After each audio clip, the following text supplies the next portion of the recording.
মার্কিন president Donald ট্রাম্পের বিতর্কিত গাজা পরিকল্পনার বিরুদ্ধে আরব লীগের পাল্টা প্রস্তাবকে সমর্থন দিয়েছে ইউরোপের 4 বড় দেশ। দেশগুলো হল ফ্রান্স, যুক্তরাজ্য, ইতালি ও জার্মানি। খবর আল জাজিরার।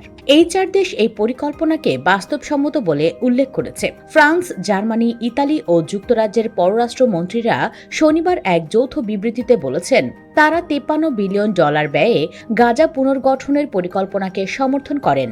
বিবৃতিতে আরও বলা হয়, যদি পরিকল্পনাটি বাস্তবায়িত হয় তবে গাজায় বসবাসরত ফিলিস্তিনিদের জীবনযাত্রার মান দ্রুত বাড়বে। তবে এতে আরও বলা হয়, হামাস গাজা শাসন করতে পারবে না বা ইসরায়েলের জন্য আর হুমকি হতে পারবে না। চলতি মাসে কায়রোতে আরব লীগের শীর্ষ সম্মেলনে আরব নেতারা এই পরিকল্পনা গ্রহণ করেন।